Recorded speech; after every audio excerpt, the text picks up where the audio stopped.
the Shadow Justice Secretary, Robert Jenrick, has been challenging London's fare dodgers. Let's have a look. Excuse me, do you think it's all right not to pay? Seriously, why do you go back through the barrier and pay? Do you want to go back and pay like everybody else? Do you think it's all right not to pay? Why don't you go back and pay?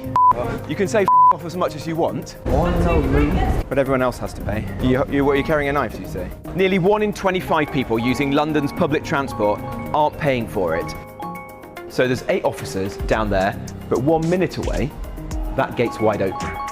It's also just annoying watching so many people break the law and get away with it. Or at least most of it. Right, should we go over here to these guys here? Excuse me, gents. Hello. You're on camera, mate, you're banged to rights. Just step to the side and... All right, thanks very much, guys. It's the same with bike theft, phone theft, tool theft, shoplifting, drugs in town centres, weird Turkish barber shops.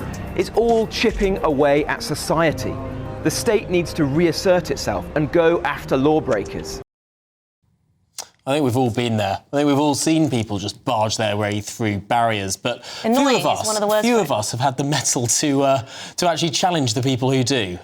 Delighted to be joined now by the Shadow Justice Secretary, Robert Jenrick, who, of course, starred in that video. Robert, what made you do it? Well, good afternoon. Look, I was just fed up. I thought that fare dodging was out of control, whether it's down in London or across the country, and that no one was doing anything about it. And it was just one small example of a whole series of things that seem to be chipping away at society right now, whether it's graffiti, annoying people on the tube, playing loud music instead of wearing headphones, and more serious things as well, like shoplifting, mobile phone theft. It really feels like this stuff is getting worse, that the quality of life of everyone in the country is being diminished as a result, and the authorities have got to step up and do something about it, because normal hard-working people feel like fools that they're paying to go on the tube and then they see somebody just flagrantly breaking the rules like this. And in London, Sadiq Khan, our do-nothing, useless mayor, needs to actually get into gear, stop talking about legalising cannabis and get out on the streets tackling knife crime, shoplifting, fare dodging, all the things that are making quality of life so bad for Londoners right now. I mean, this is a cultural decline, isn't it? I mean, even if TfL, the workers had more powers or there were more police in these stations, there clearly are people living with the attitude that I don't need to play by the rules. I mean, how do you enforce that? How do you change people's view of things? Well, I think the authorities can and should do more. If you look at the Stratford station that I went to see on Saturday morning, there were 8 officers there. So it wasn't as if there was no one enforcing the rules. They were there, but they weren't doing anything about it. One was even watching as one of the gates was wide open as people were walking in and out, not tapping in or out. So law enforcement, whether it's the police or on public transport, needs to step up and actually do their jobs for once. But also, as you say, it's a broader societal problem than that. And I subscribe to the broken windows idea that if you allow small things to happen, more people will do them. It will get worse and worse. Some of those people will go on to do even more serious offences, and that eventually leads to a broader breakdown of trust, an explosion of crime, and it makes everyone's lives worse as a result. And you see that's happening in other cities and communities around the world, particularly in some big American cities. And you can also see in recent history when people have fought back against that. I mean, I think of when Rudy Giuliani was the can-do mayor of New York, and he really tackled issues like this and made everyone's lives better as a result. And that's what I want to emulate. So I'm taking up these causes like this, like tool theft, for example, like litter and fly tipping that I've done with GBNews. And if we can get everyone in the country to step up and law enforcement to really take these small breaches of the law seriously, I think we can make everyone's lives better as a result.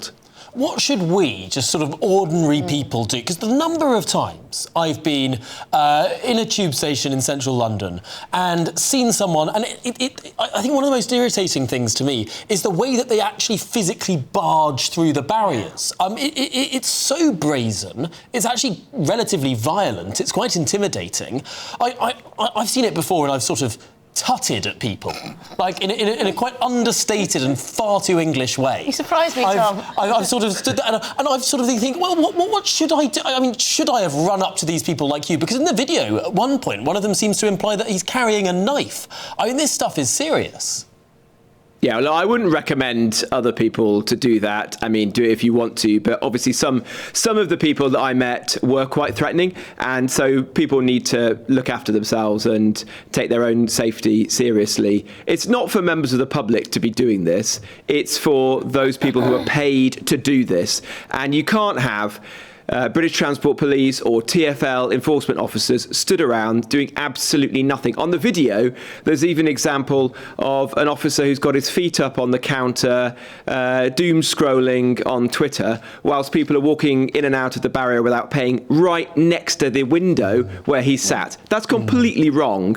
The public will be outraged at that. So it's for the people who are paid to do this job to step up and take action. Look, I'm a member of Parliament. It's my job to be out there raising these issues and shaming the authorities into action, but it's not for everybody else in society to be doing that. So what you're saying is people should doom scroll on their phones less often and instead get out there and do things. That's an interesting allegory to take, perhaps not just in law and order, but in all walks of life.